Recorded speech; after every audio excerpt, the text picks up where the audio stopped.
हम लोग बात कर रहे हैं महंगाई की, बजट की, तो वहीं पर जो कि टैक्स इजाफी लिया जा रहा है ना सिर्फ आम लोगों से, सारिफीन से, बल्कि सैलरीड क्लास भी इस वक्त काफ़ी परेशान है। तो बजट में आए टैक्सों के खिलाफ जहां कारोबारी और दिहाड़ीदार तबका एहतजाज पर मजबूर है, वहीं अब सोशल मीडिया पर तनख्वाहदार तबके का एहतजाज जारी है।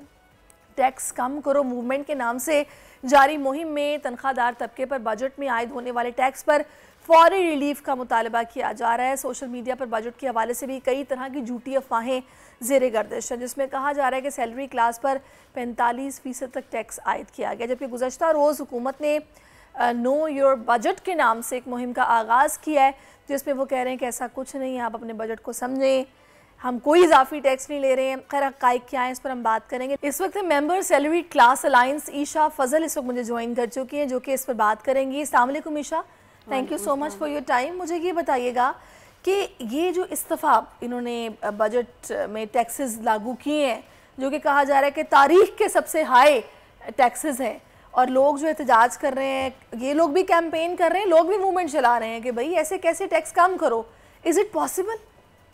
बिल्कुल मेरा ख़्याल है लोगों का एहतजाज इसमें बिल्कुल जायज़ है, क्योंकि टैक्सेस के रेट्स बहुत ज़्यादा बढ़ा दिए गए हैं। ख़ास तौर पे मैं यहाँ पे सैलरी क्लास को लेके बात करने आई हूँ।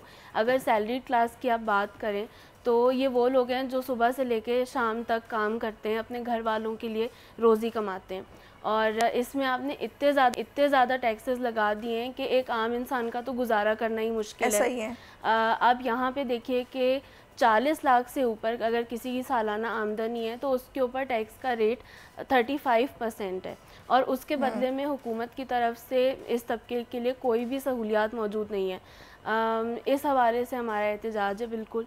और लेकिन इसमें ये जो कहा जा रहा है कि जी आप अपने टैक्स को समझें, अपने बजट को समझें, नो योर बजट, तो इसमें आपके ख्याल में ये जो परसेप्शन एक बना है कि जी 45% टैक्स लोग कह रहे हैं कि लिया जा रहा है, बट वो ये कन्विंस कर रहे हैं कि जी नहीं 30 से 35% से मैक्सिमम टैक्स है, इससे ज़्यादा नहीं लिया जा रहा।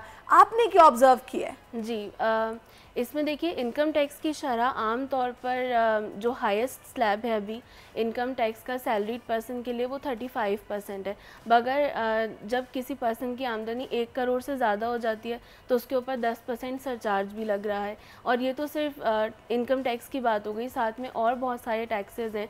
सेल्स टैक्स अभी आपने देखा होगा कि मिल्क के में 18% सेल्स टैक्स लगा दिया। तो ये सारी चीज़ें जब आप मिलाते हैं तो एक आम इंसान की तो आमदनी का एक बहुत बड़ा हिस्सा टैक्सेस में ही चला जाता है। और बात वही है कि इन टैक्सेस के बदले एक आम इंसान को यहाँ पे मिल क्या रहा है। आप एजुकेशन को देखें, एजुकेशन की कोई फैसिलिटीज़ नहीं है। हेल्थ सेक्टर का आपके सामने हाल है, यहाँ तक कि रोड पे आप निकलें तो बेसिक सेफ्टी तक नहीं है।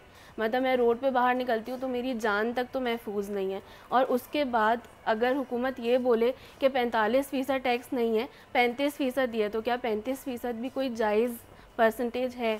क्या इतना उसके भी बाद होना आप चाहिए? ये देखें कि 50,000 के बाद आपको टैक्स पे करना है, और जो सबसे मिनिमम वेज है वो तकरीबन 35,000 रुपया है। तो मतलब सिर्फ 15,000 का फ़र्क है। 50,000 वाला शख्स अगर किराए के मकान में रहता है, किराया देगा, बच्चों की फीसेस देगा, बिल्स पे करेगा, ग्रॉसरी करेगा, फिर टैक्स भी पे करेगा, उसके पास बचेगा क्या?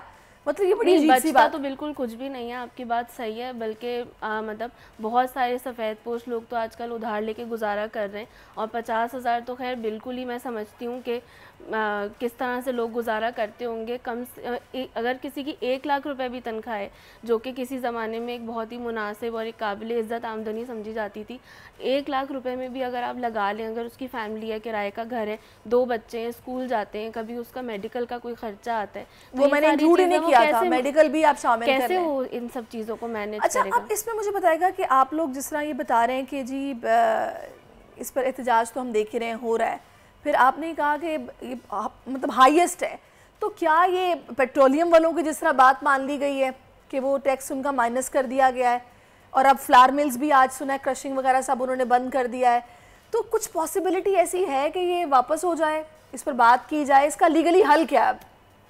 देखिए, हमें तो बिल्कुल उम्मीद है, हम इसी कोशिश में लगे हुए हैं कि हुकूमत हमारी बात पे कुछ तवज्जो दे, हमारी बात को संजीदगी से ले, और जो इन्होंने ख़ास तौर पे इस साल बजट में टैक्सेस बढ़ाए हैं, कम से कम इस इंक्रीज़ को वापस लिया जाए। हमारी बिल्कुल इस तरह से कोशिश है। हम कोई पेट्रोलियम डीलर्स या जैसे फ्लावर मिल्स एसोसिएशन है, हम इस तरह से शायद उस लेवल पे एहतजाज नहीं कर सकते, या हमारी तरफ से कोई इस तरह की वॉयलेंस या ये सब चीज़ आप नहीं देखेंगे। हम आम से मिडिल क्लास सीधे साधे लोग हैं, सुबह नौकरी पे जाते हैं, शाम को घर चले जाते हैं।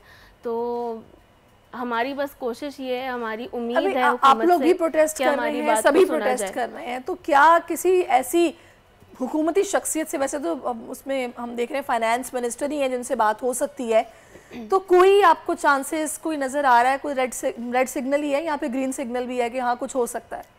नहीं, अभी इस हवाले से हम कोशिश कर रहे हैं कि हमारी हुकूमत की किसी नुमाइंदे से बात हो सके, और इंशाल्लाह आगे जाके आप देखेंगे इस बारे में कुछ पॉजिटिव न्यूज़ आएगी। हमारी तरफ से पूरी कोशिश है। अभी फ़िलहाल तो हमारा कोई राब्ता नहीं है। कुछ टाइम पहले फाइनेंस मिनिस्टर ने इस बात को एक्नॉलेज किया था कि सैलरीड पर्सनस पे रेट ज़्यादा है, और जैसे ही गुंजाइश हुई हमें रिलीफ दिया जाएगा। बट हम तो सिर्फ ये कह रहे हैं कि जो आपने इस बार बजट में इजाफा किया है, आप इस इंक्रीज़ को वापस लें, और ये बात आप बिल्कुल गलत कर रहे हैं कि जी 30 से 35% लिया, 40% ही लिया जा रहा है, ऐसा ही है? बिल्कुल ऐसे ही। अगर आप इनकम टैक्स, सेल्स टैक्स, बाकी ड्यूटीज़ लगाएं, बिजली के बिल देखें कितने बढ़ गए, उसमें भी कितने लाखों तरह के टैक्सेस होते हैं। इस सब चीज़ों को सामने रखते हुए आप देखें तो एक आम आदमी की तो सारी आमदनी टैक्सेस में ही चली जाती है, टैक्सेस में चली जाती है। वो अपनी फैमिली के ऊपर क्या स्पेंड करे। अभी आपने देखा ईद के मौके पर भी न्यूज़ में हर जगह ये रिपोर्ट्स थी कि ईद पे भी स्पेंडिंग कम हुई है। अब हुकूमत को इस तरह के इकदाम करने चाहिए कि लोगों के हाथ में डिस्पोजेबल इनकम तो ज़्यादा है, ताकि वो अपनी फैमिली के ऊपर खर्च करें। चलिए देखते हैं ये एहतजाज क्या रंग लेके आता है, जो कि जगह जगह किया जा रहा है। टैक्स कम करो एक कैंपेन जो कि अभी शुरू हुई है, तो होप सो इसके पॉजिटिव रिजल्ट्स आएंगे। सब्सक्राइब करें और बेल दबाएं ताकि कोई खबर रह न जाए।